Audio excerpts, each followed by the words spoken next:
Good morning to all my junior chess masters and welcome back. So I believe everyone's starting school back tomorrow. Good luck with that. I hope it's not too frustrating working everything out on the computer, and I hope that everyone's able to concentrate and focus. And hopefully chess is one good way to still have connection with other kids and still have some fun in between all your learning at home. So we haven't had many players recently, and I'm just waiting to see how everyone's schedule is at school. Most likely, I'm thinking we'll probably have a couple of tournaments per week once school starts, maybe on the weekend, because I think maybe you'll be too tired of the computer after being on it all day to have tournaments in the evening. So we'll see, but soon I'm going to send an email out to schools and to parents about the videos and what time we'll have the tournaments going forward. So as we've had only about 12 people in the tournaments, we've had a few of the same players getting the top 3 places, which recently have been Charlie, Eli and Nandini, playing really well. Today they're on waiting for the tournament 1 hour early, which is good to see. Apparently they haven't even had breakfast yet. But the cool thing is you can see some of the same players every day now. You can get used to each other's style of playing. And I've been talking about this style of playing. You might notice that a lot of the players are really playing aggressively, like I said. And you might know I love playing some of the same players again and again. That's what we can try and do now. You know the style of playing. You know when someone's a little bit better than you. You know if they're the same level. And you know if you then try a little bit more that you might beat them this time. And you might try a different opening or a different tactic. So just keep in mind how you've been playing usually with the same players who you're maybe an even match with. And think how you're going to beat them next time. If you're not castling and they're getting your king early, maybe you want to castle. If you're making mistakes and losing your queen to them or bringing your queen out too early, anybody, maybe you want to think about the order which you develop your pieces in. If anyone's bringing their queen out early, I don't know if that's the opening order I taught you. So keep your eye on that. If anyone's beating you, bringing their queen out early, if you can be disciplined and patient and bring out your horses and then your bishops and chase their queen around, you should win. And again, the same things I've been saying in every game are going to be relevant to this game we're about to see. Just remember the things I've been saying the last few lessons. Is everyone checking what their opponent is attacking with their last move and guessing what their opponents do next? Is anyone bringing their queen out early and just attacking and not castling? Seriously, if your opponent's doing that and you can castle and be a bit patient and sensible, you should win easily. Let's see this game. Yesterday, for the first place, we had Eli against Charlie. Just a reminder, one more time, over here next to settings, you can make it full screen. And when you're watching games, you can click the moves to guess them. We have King's pawn and black is opening on the C pawn. So white gets a bit more control in the middle, but this C pawn's good because it sort of challenges the middle so that white can't bring 2 pawns out in the middle. It stops this D pawn coming out 2 squares.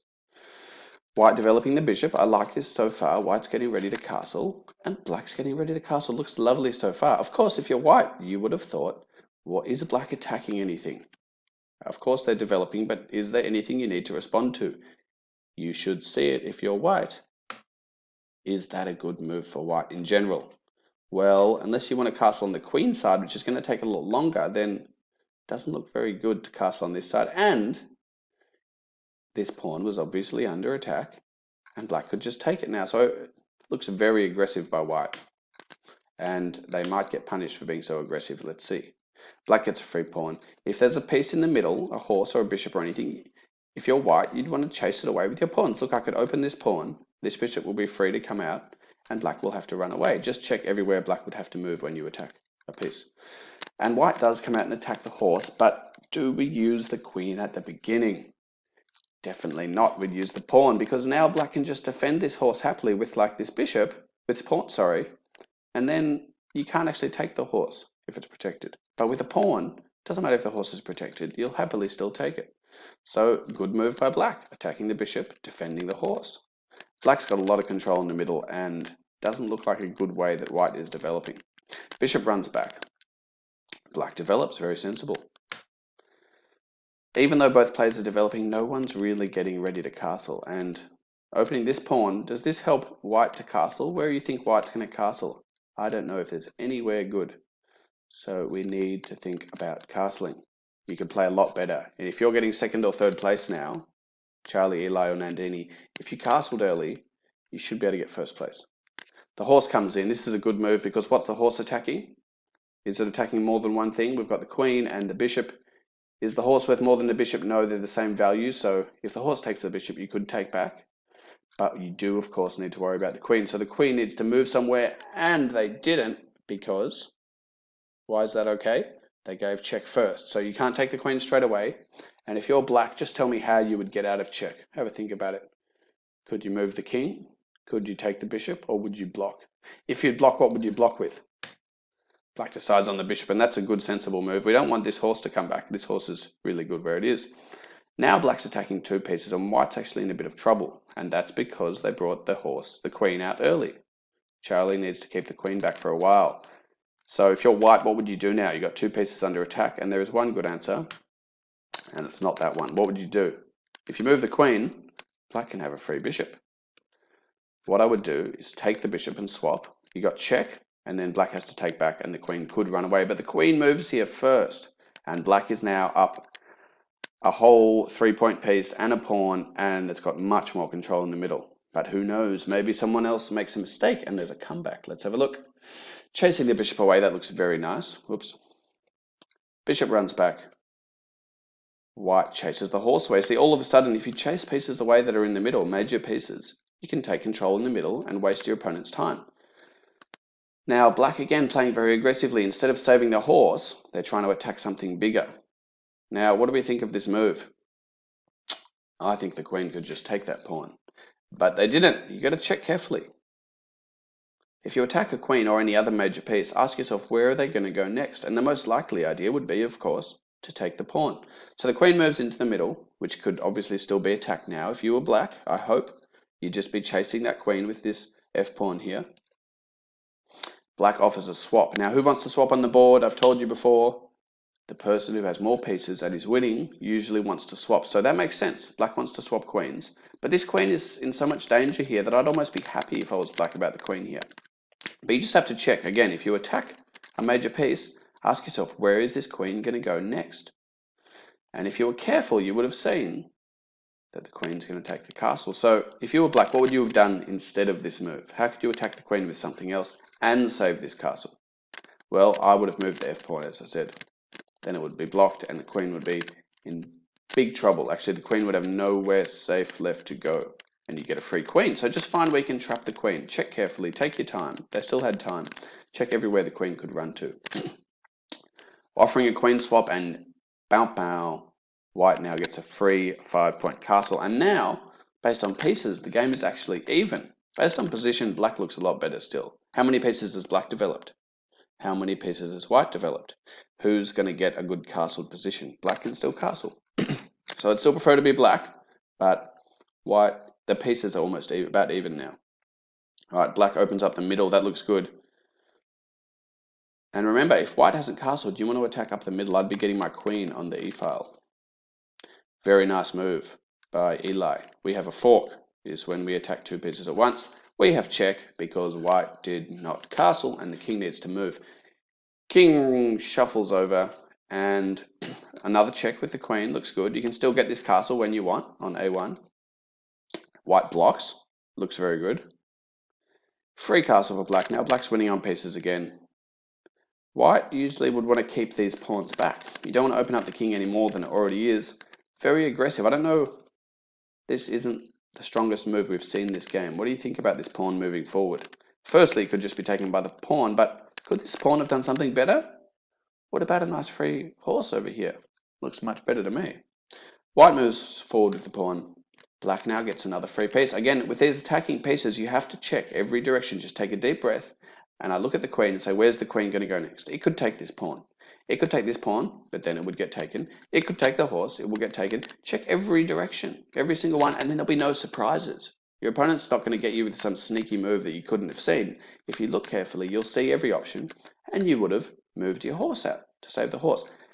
But the queen comes here now, taking the horse, and you ask yourself, of course, where's the queen going to go next? Well, could the queen take this bishop? No, you've got a horse here. Queen could take the pawn. Would you be worried about that? No. So let's have a look. What I'd be thinking is this bishop's pinned down by the queen. So what piece is the bishop protecting? Bishop's protecting the pawn. So you could take that pawn with the horse and have a lovely check, and the bishop could not take the horse back. King runs away. It's not bad because now the castle is protecting this bishop.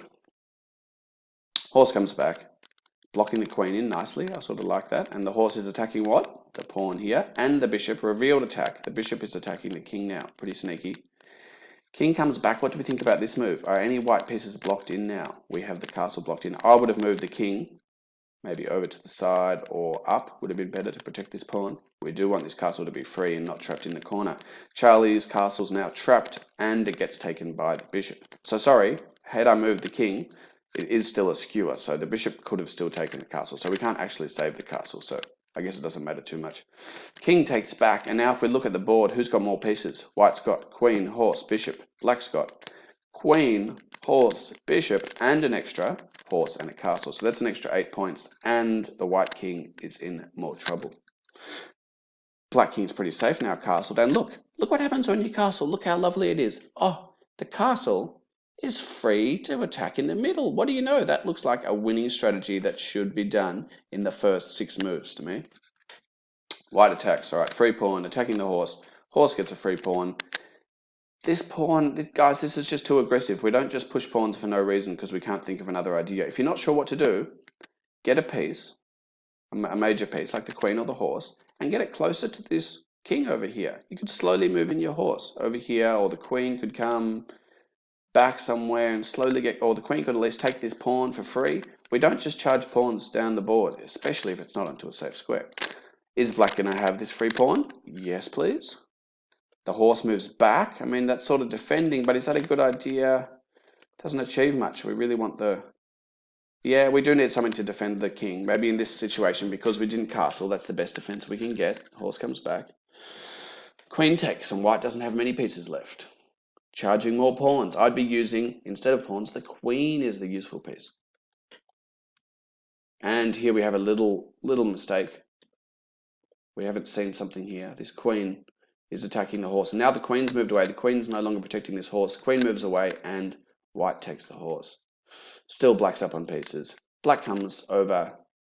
And if you didn't see that, maybe you want to think, where's the checkmate? As usual, we want to look for one of the squares next to the white king that's already being attacked by another minor piece like a horse. And we want to then put the queen on that square so it's protected by the minor piece. Because as you know, the queen usually can't get checkmate on her own. She needs some backup. So we've got the backup here, the horse. And again, if we had a proper castle position, I had 3 pawns here, this wouldn't be possible. There'd be a much better defense. But here we do have a very nice checkmate. Good work, Ilei. And in the end, Ilei won the tournament after winning this game. So congratulations, everyone. Castle early if you want to win. These are the best players in the tournament at the moment. And if you can castle before they castle, and if they do these random attacks pushing pawns forward, and you can just have them for free, you've got a good chance of winning. I suggest if you want to win as well, a really easy way is to go on Google and just look up King's Indian opening. If you can do a King's Indian, that's only 4 moves at the beginning. Just means getting your horse and bishop out and castling in the right way. You have a really good defense. Your king won't be open. You've got a much, much better chance of winning. It's really easy to win more of your games if you guys want to. All right, hope you guys enjoyed. Leave any comments in the forum and let's talk soon. Let me know what you think would be the best time to have the tournament and any feedback on the lessons. I might do some new lessons soon about openings with some stories. Maybe give me a comment. Let me know if you want some stories about chess or if you want to keep having just the game analysis of the best games. All right, hopefully we have someone else winning soon and I'll be analyzing someone new who has a new style of playing chess. Enjoy your holidays for another day. See you soon.